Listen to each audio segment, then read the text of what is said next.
एक गांव में एक किसान रहता था। उसके पास में एक भैंस थी और बहुत सारा खेत भी था उसके पास में।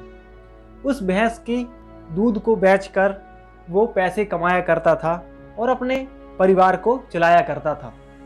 एक शाम की बात है कि उसके घर में एक महात्मा जी और उसके शिष्य आए और उस किसान से कहते हैं कि भाई बहुत रात हो चुकी है, क्या हम तुम्हारे घर में रुक सकते हैं? तो उस किसान ने कहा, क्यों नहीं महात्मा जी, मेरा सौभाग्य है जो आप मेरे घर में रुक रहे हैं। उस महात्मा जी और उसके शिष्य ने उस किसान के घर में पूरी रात बिताई और रात बिताने के बाद जब सुबह टाइम हुआ जाने के लिए तो सुबह 5 बजे के लगभग उस महात्मा ने अपने शिष्य से कहा कि जो इसकी भैंस बंधी हुई है उसे तुम दूर जंगल में जाकर छोड़ आओ। उसके शिष्य ने सोचा कि मेरे गुरु हमेशा लोगों की भला चाहते हैं, तो आज फिर क्यों इस किसान की भैंस को दूर जंगल में छोड़ने के लिए मुझे बोल रहे हैं। तो उसके शिष्य ने अपने गुरु से सवाल नहीं किया और उस भैंस को दूर जंगल में जाकर छोड़ दिया और दोनों शिष्य और गुरु उसके घर से चले गए। और जब सुबह हुआ तो उस किसान ने देखा कि मेरी भैंस यहाँ नहीं बंधी हुई है, पता नहीं कहाँ चली गई है।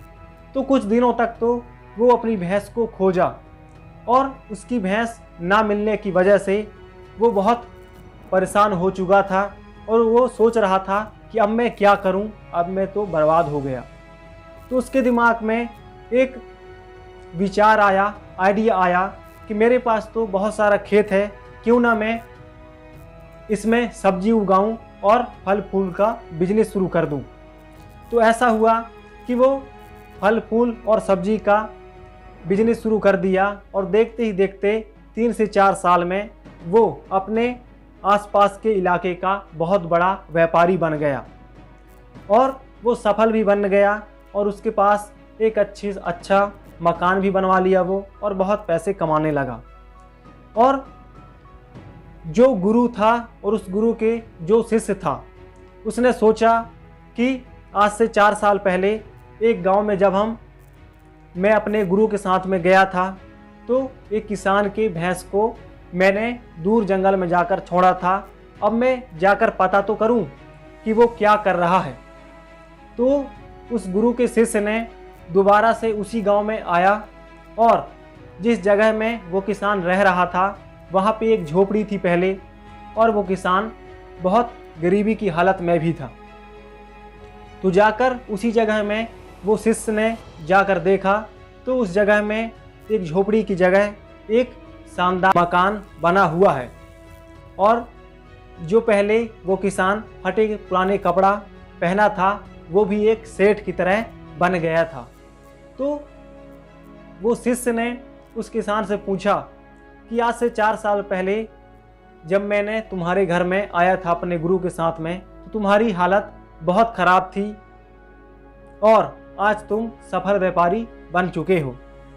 तो वो किसान ने कहा कि बहुत अच्छे किए थे महात्मा जी, जो आप मेरे घर में आए थे और मेरे भैंस को दूर छोड़कर आप आ गए थे। अगर वो भैंस मेरी पास में होती तो मैं आज भी अपने खर्चे ही चला पाता।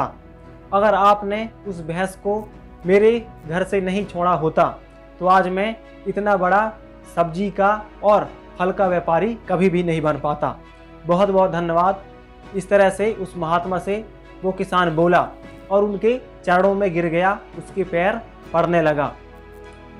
दोस्तों, ठीक इसी तरह इसी किसान के जैसा हमारे भी लाइफ में बहुत सारे ऐसे एडजस्टमेंट करने के लिए होते हैं। जैसे कि बहुत सारे लोग ऐसे होते हैं जिनके मम्मी पापा उनके लिए बहुत कुछ कर जाते हैं, जिस कारण से वो अपने कंफर्ट जोन में रहते हैं और वो सोचते हैं कि मेरे परिवार में तो सब बढ़िया है, मुझे क्यों कुछ करने की ज़रूरत है। फ्रेंड्स, इसी तरह के मोटिवेशनल स्टोरीज़ के लिए आप इस वीडियो को लाइक कीजिए, हमारे यूट्यूब चैनल को आप सब्सक्राइब कीजिए। मिलते हैं अगले वीडियो में। तब तक आप अपना ध्यान रखिए। धन्यवाद।